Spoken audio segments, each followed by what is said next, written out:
All right, we're back with the second segment of Articles of Significance, and this article is going to be on a little retrospective analysis of endodontically treated teeth that have been extracted and replaced with implants, and Mona's going to give us the rundown here. Okay, so this study, carried out by Kim and colleagues at UNC Chapel Hill, was titled Retrospective Assessment of Endodontically Treated Teeth Replaced by Dental Implants. It aimed to investigate the reasons leading to extraction and replacement of endodontically treated teeth with dental implants and the proportion of those teeth that could have been preserved. The authors probed dental records at UNC Chapel Hill during the period from 2004 to 2019, for root canal treated teeth that were replaced by implants. Pre-extraction radiographs and clinical notes were reviewed to determine the reason for extraction. For extractions performed for endodontic failure, the records were evaluated by 2 experienced endodontists to determine possible treatment options. The authors found that 29% of teeth that were replaced by implants had undergone root canal treatment, with the mandibular first molar being the most commonly replaced tooth. Reasons for extraction and descending frequency were for defective restoration, coronal fracture, vertical root fracture, compromised periodontal condition, and lastly, endodontic failure. Of the 2.4% of teeth extracted due to endodontic failure, it was concluded that 61.7% of these teeth could have been candidates for endodontic retreatment. Although root canal therapy is a reliable and predictable treatment option for salvaging teeth, there has been a shift in dental providers' treatment planning towards tooth extraction. What reasons do you think might explain this trend, and how do you think factors such as dental specialty, patient demographics, and practice settings play into it? So I think some of this can come down to provider biases that, we sometimes are biased towards what we're good at. And the saying often comes up, just because you have a hammer, not everything is a nail. And we have to consider that oftentimes as specialists to say, the root canal may not always be the right thing to do. And that can be difficult to do. When that's something that we can do, we can help patients with that, we can do it efficiently and quickly. And so I think some providers, especially, GPs, tend to get influenced by and trained in implants.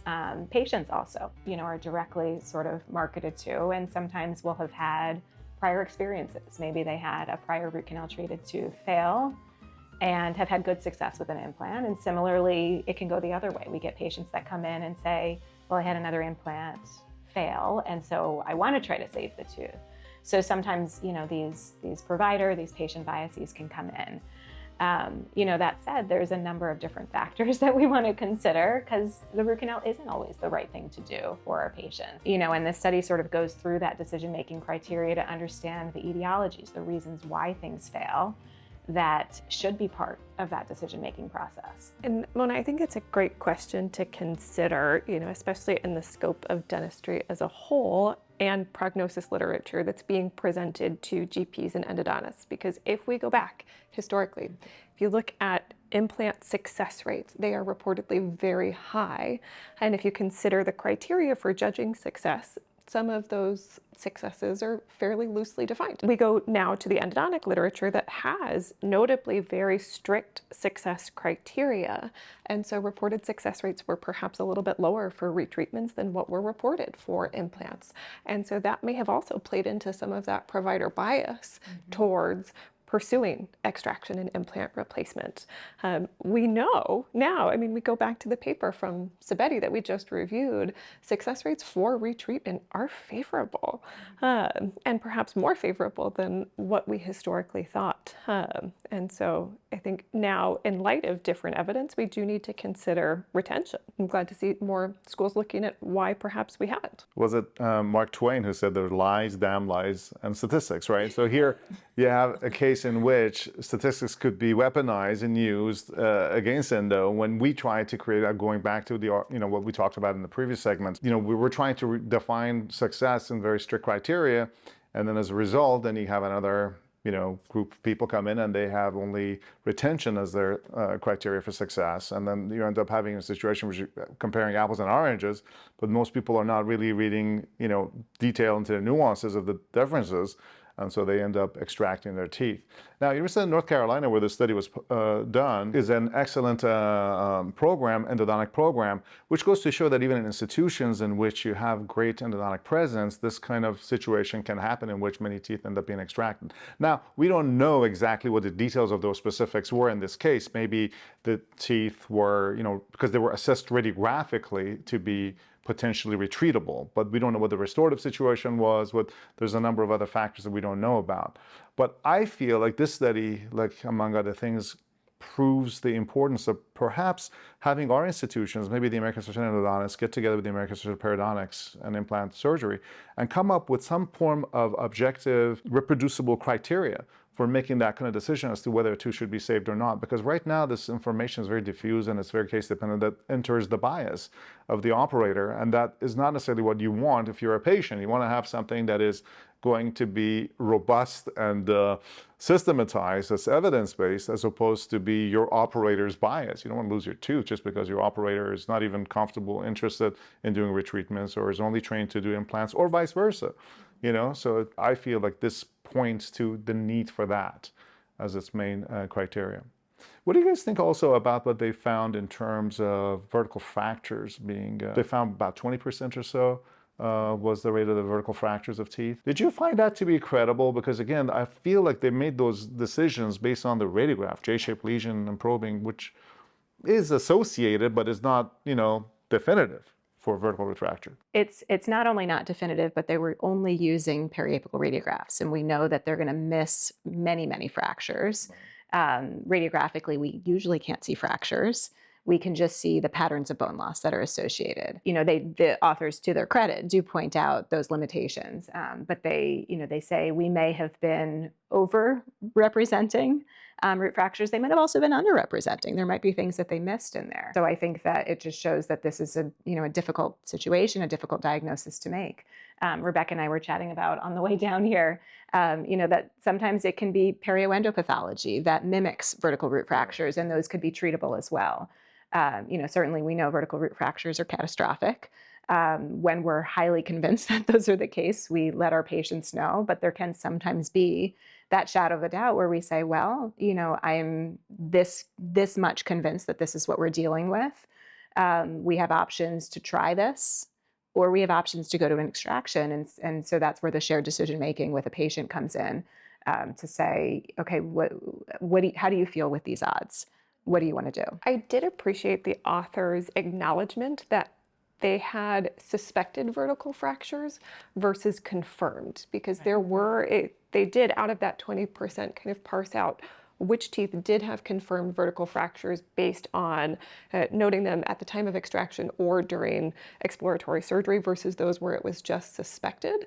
And the confirmed cases was lower than the 20%. So I did appreciate their acknowledging that challenge, right, in classifying vertical fractures. Yeah, because to me, when I saw that 20% rate, my worry was, going back to that Mark Twain quote, that, that particular statistic could also be weaponized by some of the MIE elements nowadays in our group to say, look, 20% of teeth are being extracted, we're over-preparing teeth, whereas that's, that cannot be, that's not, that conclusion doesn't necessarily drive, right? Because we don't know what the cause of the fractures were. We don't even know if the teeth were fractured to begin with, and they did the endo to try to save the tooth, and that's why it didn't work. Again, that 20% number, as far as I'm concerned, sometimes when you don't have enough information and you throw out a number, it could work against you. Yeah. So you have to be careful in the way you actually do the research. Not criticizing the study. The study basically worked with its own limitations to do that. What I'm trying to say is that the permutations of reporting a number that may be potentially less than accurate is a group of people with a niche could abuse it. So that's all I'm trying to say. But I think that was a really interesting study overall. So I thought this paper did a nice job investigating factors involved in treatment planning to extract versus retreating. From a patient perspective, I have come across some patients who are apprehensive of endodontic treatment because they have heard that they are toxic and cause chronic illness. How do you talk about this with your patients? Practicing where we do, in the community that we do, in White River Junction, Vermont, this is actually a conversation we have fairly frequently. with our patients. And it's challenging to explain research in really tangible terms. But what language that I found is really helpful in those situations is saying, okay, if we have a population of patients with a history of breast cancer and 99% of those patients have consumed peas, does it mean that peas then cause cancer? No, it doesn't. There's a correlation between those patients who have consumed this and then have developed cancer subsequently, but it doesn't prove causality. Similarly, we may look at a population that have developed cancer or other chronic illnesses and have historically undergone non-surgical root canal therapy. Does it prove then that the root canals then cause the chronic illness? Absolutely not. There's a correlation in their presence in the same patients, but it's not causative. And I've overheard you having similar conversations down the hall as well. No, and we just wrote an article actually about sort of how to approach disinformation in dentistry, which, the AE has done a great job of communicating techniques. What we find, works well is, so these patients are in our office. They're already in our office. They're already showing some degree of trust with us. And, so we want to sort of meet the patient there and say, we appreciate you're engaged in your healthcare, and that is a really great place to start. And, from there we have that window in to say, well, let me share my evidence. And, using Rebecca's example is a great one. And then we can point to direct evidence that says, okay, we have really good success. Similar to implants, implants don't come without their own risks. This is, if we extract a tooth, that's an invasive procedure. You're putting something in there if you're considering putting an implant in there. So let's talk about all of that and have a conversation. And these don't need to be long conversations, but we want to engage with our patients, and get them to sort of engage back. And, generally speaking, having those sort of eye-to-eye conversations, we're not shutting our patients down. We're talking with them. We're trying to understand where they're coming from. And, we're not trying to sell root canals.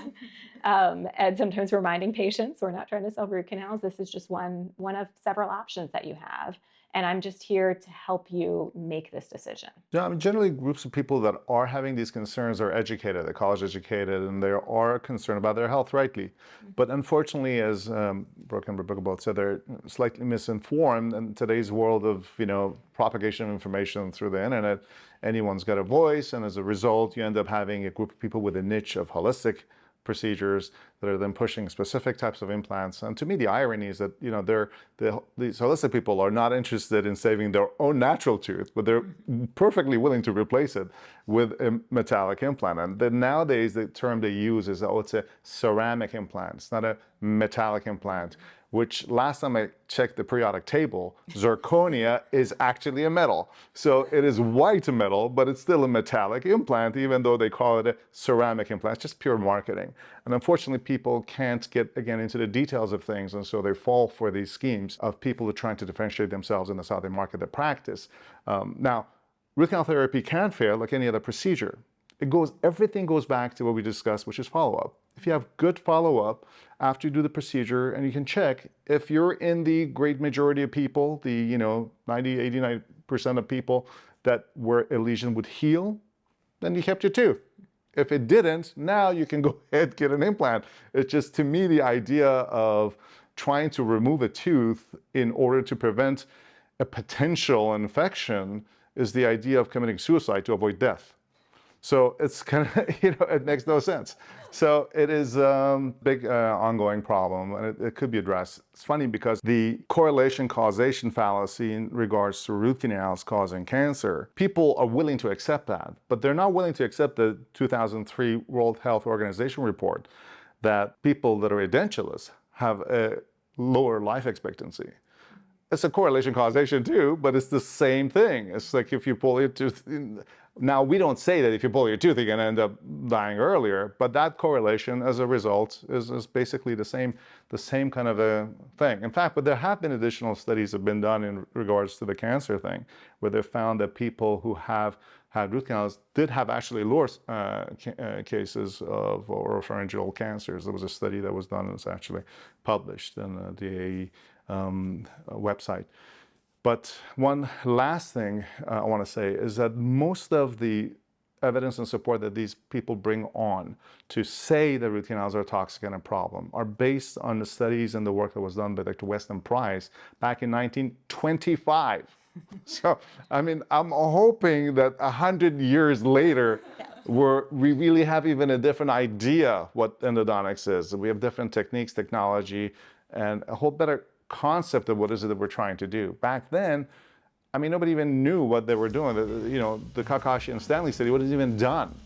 They didn't even know what the cause of this stuff was. So it's what some people, I guess Bill Maher calls these zombie lies, lies that persist and they kind of follow through. So we just have to kind of be aware of it and be able to have a good way of, without confrontation, explain to patients, because that's just going to be, you know, it's the old saying, a man convinced against his will is of the same opinion still. So you have to kind of be able to talk your way through it in these cases. All right, another great article to dive into a bunch of different topics to talk about. Let's come back for the third article after this.